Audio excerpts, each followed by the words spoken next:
ಶ್ರೀರಂಗಪಟ್ಟಣದಲ್ಲೂ ಆಷಾಢ ಮಾಸದ 2ನೇ ಶುಕ್ರವಾರದ ಸಂಭ್ರಮ ಮನೆ ಮಾಡಿದೆ. ಶ್ರೀರಂಗಪಟ್ಟಣದ ಚಾಮುಂಡೇಶ್ವರಿ ದೇಗುಲದಲ್ಲಿ ವಿಶೇಷ ಪೂಜೆಯನ್ನ ಮಾಡಲಾಗ್ತಾ ಇದೆ. ಚಾಮುಂಡೇಶ್ವರಿ ದೇಗುಲದಲ್ಲಿ ದೇವಿಗೆ ಕೊಬ್ಬರಿಯಿಂದ ಅಲಂಕಾರವನ್ನ ಮಾಡಲಾಗಿದೆ. ವಿಶೇಷ ಅಲಂಕಾರದ ಜೊತೆಗೆ ಚಾಮುಂಡಿಗೆ ವಿಶೇಷ ಪೂಜೆಯನ್ನ ಮಾಡಲಾಗ್ತಾ ಇದೆ. ದೇಗುಲದ ಅರ್ಚಕ ಲಕ್ಷ್ಮೀಶ್ ನೇತೃತ್ವದಲ್ಲಿ ಪೂಜಾ ಕೈಂಕರ್ಯ ನೆರವೇರಿದ್ದು ಸರತಿ ಸಾಲಿನಲ್ಲಿ ನಿಂತು ಚಾಮುಂಡಿಯ ದರ್ಶನವನ್ನ ಭಕ್ತಗಣ ಪಡೆದುಕೊಳ್ತಾ ಇರುವಂತದ್ದು. ಶ್ರೀರಂಗಪಟ್ಟಣದಲ್ಲೂ ಕೂಡ ಆಷಾಢ ಮಾಸದ 2ನೇ ಶುಕ್ರವಾರದ ಸಂಭ್ರಮ ಮನೆ ಮಾಡಿದೆ.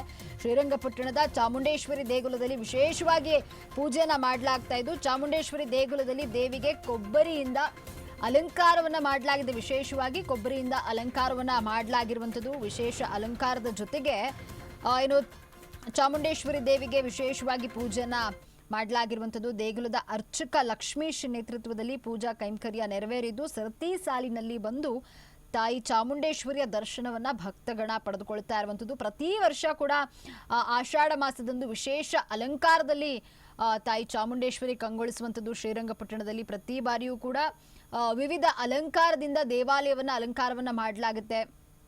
ಅದೇ ರೀತಿ ಈ ಬಾರಿ ಕೊಬ್ಬರಿಯಿಂದ ತಾಯಿ ಚಾಮುಂಡೇಶ್ವರಿ ದೇಗುಲವನ್ನ ಅಲಂಕಾರವನ್ನ ಮಾಡಲಾಗಿರುವಂತದ್ದು. ವಿಶೇಷ ಅಲಂಕಾರದ ಜೊತೆಗೆ ತಾಯಿಗೆ ವಿಶೇಷವಾಗಿ ಪೂಜೆಯನ್ನ ಮಾಡಲಾಗ್ತಾ ಇದೆ.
ಶ್ರೀರಂಗಪಟ್ಟಣದಲ್ಲೂ ಕೂಡ ಆಷಾಢ ಮಾಸದ 2ನೇ ಶುಕ್ರವಾರದ ಸಂಭ್ರಮ ಮನೆ ಮಾಡಿದೆ. ಶ್ರೀರಂಗಪಟ್ಟಣದ ಚಾಮುಂಡೇಶ್ವರಿ ದೇಗುಲದಲ್ಲಿ ವಿಶೇಷವಾಗಿ ಪೂಜೆಯನ್ನು ಮಾಡಲಾಗಿದ್ದು, ಚಾಮುಂಡೇಶ್ವರಿ ದೇಗುಲದಲ್ಲಿ ದೇವಿಗೆ ಕೊಬ್ಬರಿಯಿಂದ ವಿಶೇಷವಾಗಿ ಅಲಂಕಾರವನ್ನ ಮಾಡಲಾಗಿದೆ. ವಿಶೇಷ ಅಲಂಕಾರದ ಜೊತೆಗೆ ತಾಯಿ ಚಾಮುಂಡಿ ದೇವಿಗೆ ವಿಶೇಷ ಪೂಜೆನ ಕೂಡ ಮಾಡಲಾಗಿರುವಂಥದ್ದು. ದೇಗುಲದ ಅರ್ಚಕ ಲಕ್ಷ್ಮೀಶ್ ನೇತೃತ್ವದಲ್ಲಿ ಪೂಜಾ ಕೈಂಕರ್ಯವನ್ನ ಮಾಡಲಾಗಿದ್ದು ಸರತಿ ಸಾಲಿನಲ್ಲಿ ಬಂದು ತಾಯಿ ಚಾಮುಂಡಿಯ ದರ್ಶನವನ್ನ ಭಕ್ತಗಣ ಪಡೆದುಕೊಂಡಿರುವಂಥದ್ದು. ಪ್ರತಿ ವರ್ಷವೂ ಕೂಡ ವಿಶೇಷ ರೀತಿಯಲ್ಲಿ ಅಲಂಕಾರವನ್ನ ಮಾಡಲಾಗುತ್ತೆ ದೇವಾಲಯಕ್ಕೆ. ಅದೇ ರೀತಿ ಈ ಬಾರಿ ಕೊಬ್ಬರಿಯಿಂದ ದೇವಾಲಯವನ್ನ ಅಲಂಕಾರ ಮಾಡಲಾಗಿರುವಂಥದ್ದು. ಗರ್ಭಗುಡಿಯನ್ನ ಕೊಬ್ಬರಿಯಿಂದ ಅಲಂಕಾರವನ್ನ ಮಾಡಿ ತಾಯಿಗೆ ವಿಶೇಷವಾಗಿ ಪೂಜೆಯನ್ನ ಸಲ್ಲಿಸಲಾಗಿದೆ. ಇನ್ನು ತಾಯಿಯ ದರ್ಶನ ಪಡೆಯಲು ಭಕ್ತಗಣ ಆಗಮಿಸಿರುವಂಥದ್ದು. ಸರತಿ ಸಾಲಿನಲ್ಲಿ ನಿಂತು ದೇವಿಯ ದರ್ಶನವನ್ನ ಭಕ್ತರು ಪಡೆದುಕೊಂಡಿದ್ದಾರೆ.